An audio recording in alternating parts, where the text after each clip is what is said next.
Baik teman-teman, di sini saya akan menjelaskan pada poin pertama, yaitu tentang pentingnya hubungan sekolah dan masyarakat.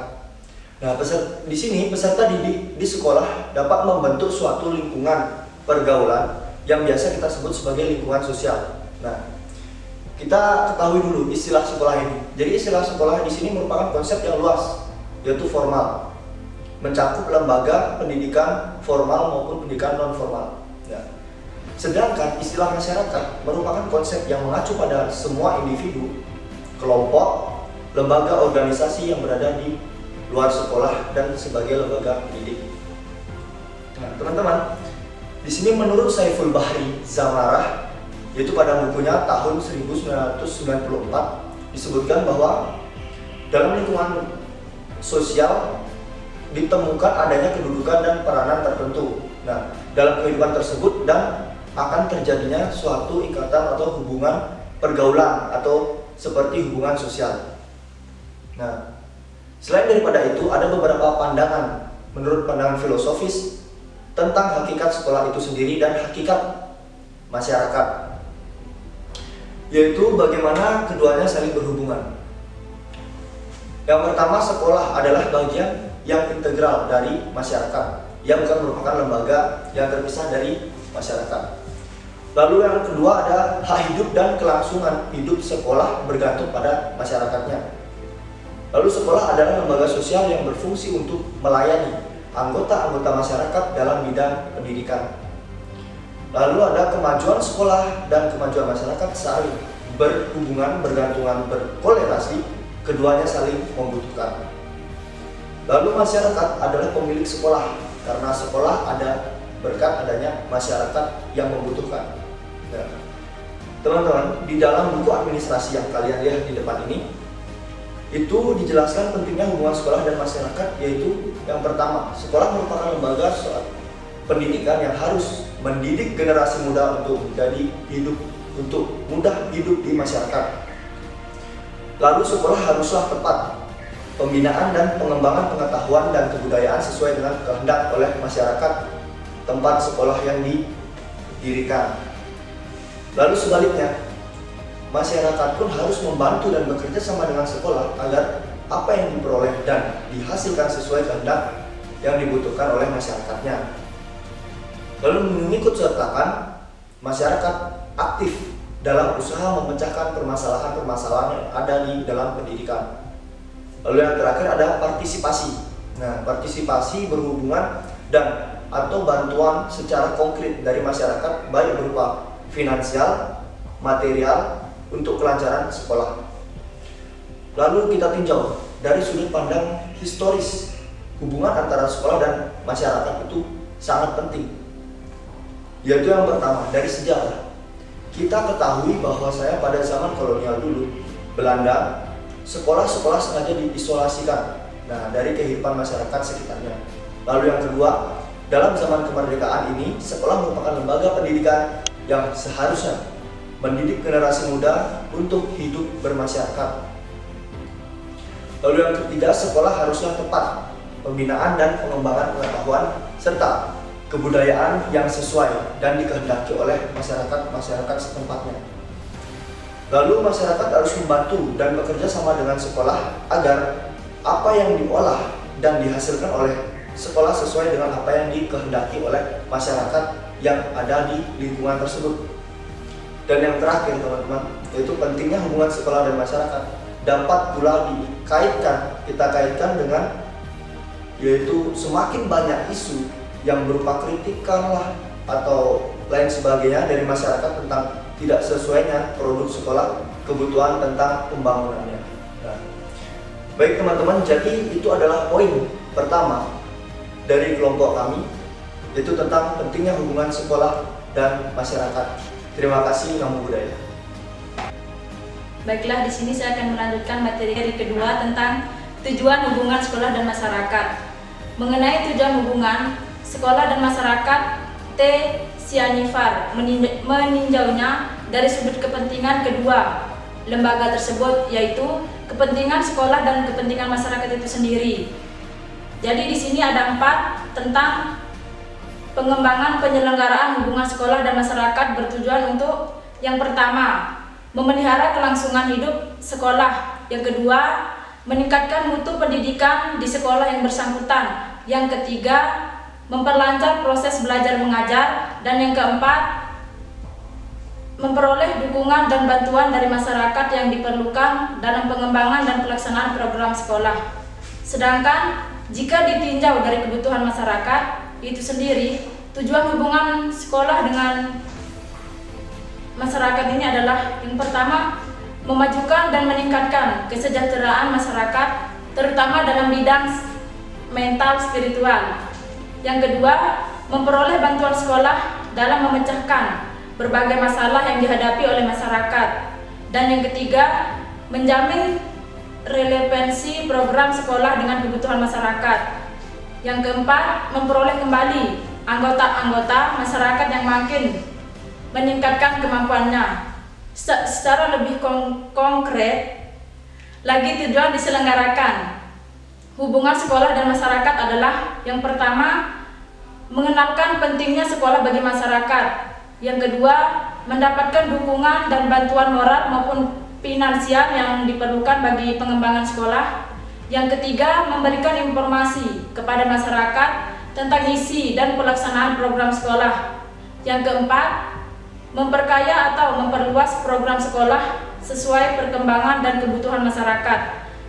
Dan yang terakhir, mengembangkan kerjasama yang lebih erat antara keluarga dan sekolah dalam mendidik anak-anak. Menurut Elesbre dan Mitznali, bermacam-macam tujuan seperti dikemukakan di atas dapat dikelompokkan menjadi 3 tujuan pokok, yakni yang pertama, untuk membangun mutu belajar dan pertumbuhan anak-anak. Yang kedua, untuk mempertinggi tujuan-tujuan dan mutu kehidupan masyarakat.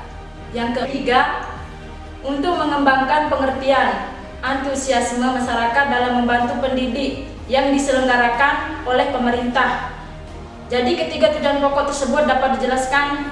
Yang pertama adalah mengembangkan mutu belajar dan pertumbuhan anak-anak.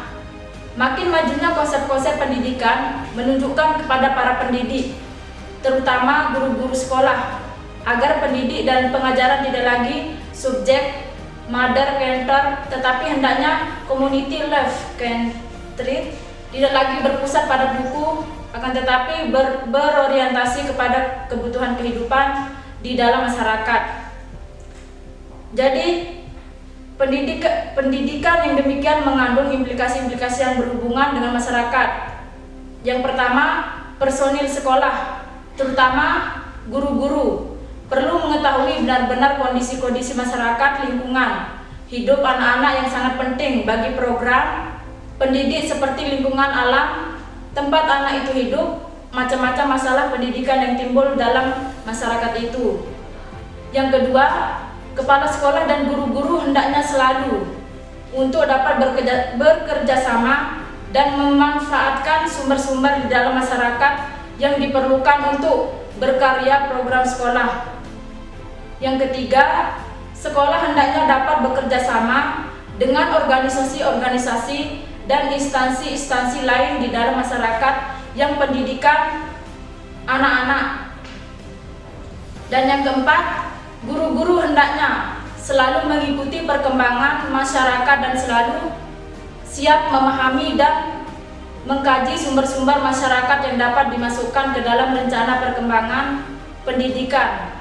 Yang kedua, bagian B, meningkatkan tujuan dan mutu kehidupan masyarakat.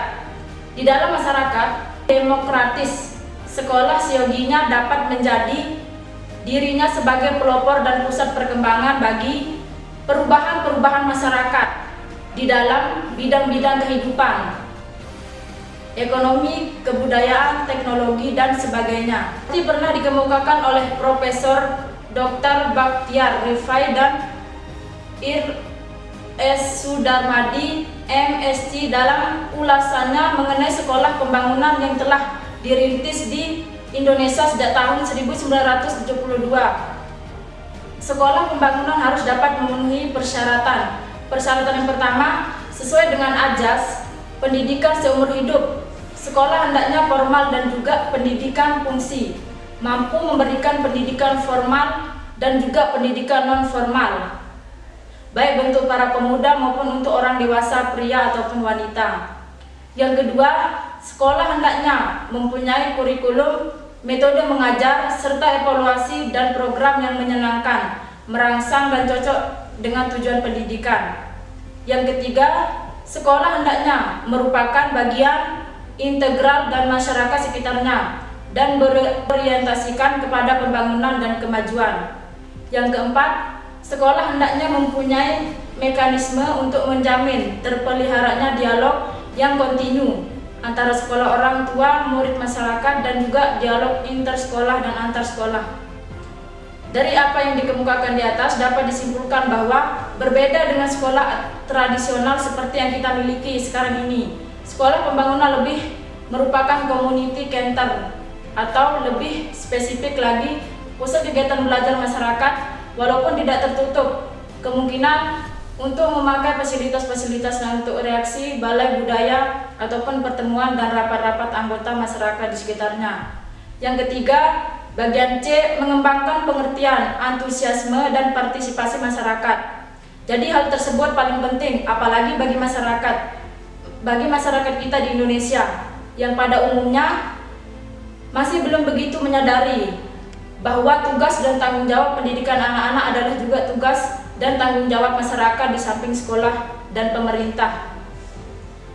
Sekolah itu hendaknya merupakan bagian integral dari masyarakat sekitarnya sesuai dengan ajas pendidikan seumur hidup. Sekolah itu hendaknya mempunyai dua fungsi, mampu memberikan pendidikan formal dan juga pendidikan informal. Ajas pendidikan nasional Indonesia ialah pendidikan sepanjang umur hidup manusia dari sejak lahir sampai meninggal bagi semua jenis, seks, umur, golongan, dan keyakinan, mengenai wadah yang tidak hanya berbentuk sekolah tetapi juga dalam keluarga dan masyarakat pada umumnya. Maka Ajas Pendidikan Nasional menetapkan pila bahwa bentuk pendidikan yang kita manfaatkan melalui berbagai wadah itu hanya bentuk pengajaran tetapi juga teladan komunikasi kelompok atau massa dan sosialisasi pada umumnya.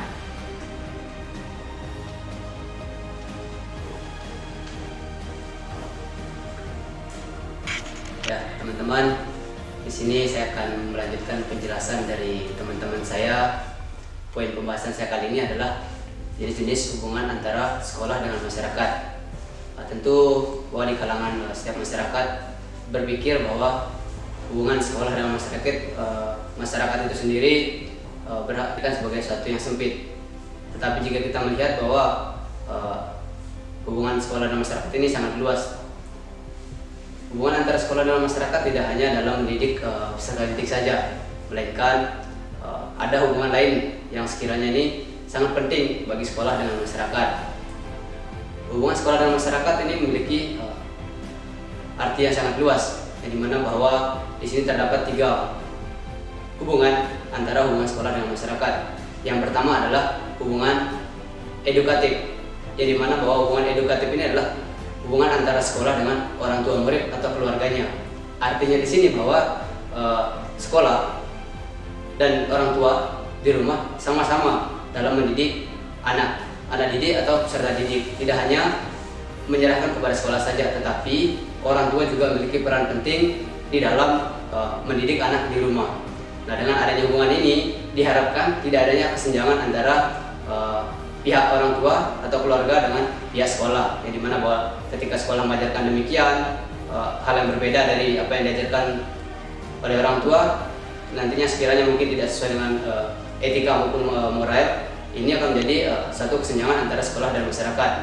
Hubungan yang kedua adalah hubungan kultural, yang dimana bahwa di sini adalah hubungan kerjasama antara sekolah dan masyarakat yang memungkinkan adanya saling membina dan mengembangkan kebudayaan masyarakat tempat sekolah itu berada.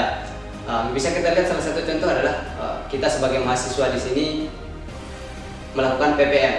Nah, ini adalah hubungan antara bisa dikatakan hubungan antara sekolah dengan masyarakat, yang dimana bahwa di sini di pihak sekolah akan memberikan suatu bimbingan ataupun arahan terhadap masyarakat di mana sekolah itu berada. dengan adanya bimbingan seperti ini diharapkan masyarakat juga memiliki banyak pengetahuan, pengalaman berdasarkan apa yang sudah disampaikan oleh pihak dari sekolah. Ini adalah mungkin salah satu contoh yang sangat relevan yang bisa kita lihat di dalam kehidupan kita sehari-hari. Dan yang ketiga adalah hubungan institusional, adalah hubungan antara sekolah dengan lembaga-lembaga yang lain atau dengan pihak-pihak yang lain. Ini juga sangat penting. Salah satu contoh hubungan sekolah mungkin dengan kepala desa di mana tempat sekolah itu berada. Nah, ini juga merupakan penting karena dengan adanya hubungan-hubungan seperti ini akan membantu sekolah di dalam mencerdaskan atau di dalam mencapai tujuan yang sudah ditentukan oleh sekolah itu sendiri. Dan di satu sisi juga hubungan ini adalah hubungan antara sekolah ini juga dengan sekolah yang lain. Artinya di sini bahwa sekolah yang satu dengan yang lain membuat satu kerjasama atau suatu kegiatan, bisa dikatakan kegiatan atau suatu pekerjaan yang sekiranya ini juga membantu sekolah maupun masyarakat di dalam kehidupan sehari-hari. Selanjutnya adalah masyarakat adalah lingkungan sosial. Di dalam uraian berikut ini ditemukan secara garis besar apa sebenarnya masyarakat lingkungan sosial. Di dalam pendidikan adanya psikologi kids mengenal adanya dan jenis lingkungan sosial. Di sini kita melihat ada dua lingkungan sosial atau dua lingkungan. Yang pertama adalah lingkungan alam, di mana kalau lingkungan alam ini kita melihat segala sesuatu yang sudah berada di alam ini. Tentu bahwa ini tidak asing bagi teman-teman kalau mengenai lingkungan alam. Sedangkan lingkungan sosial ini adalah lingkungan di mana antara satu dengan yang lainnya memiliki satu kerjasama, memiliki komunikasi, interaksi satu dengan yang lainnya. Di sini ada satu pendapat dari penulis, yaitu Dr. Siswozo mengemukakan bahwa isi lingkungan sosial dapat dikelompokkan menjadi 4 kategori antara hubungan satu dengan yang lainnya. Yang pertama adalah fisik, teknologi, dan sumber manusia. Yang kedua adalah sistem hubungan keluarga dalam masyarakat. Yang ketiga adalah jaringan organisasi. Dan keempat adalah cara berpikir, kepercayaan, dan nilai-nilai yang dianut oleh anggota masyarakat. Inilah 4 jenis hubungan atau lingkungan sosial yang ada dalam masyarakat itu sendiri. Nah, inilah penjelasan saya mengenai pentingnya hubungan antara sekolah dan masyarakat sebagai lingkungan sosial.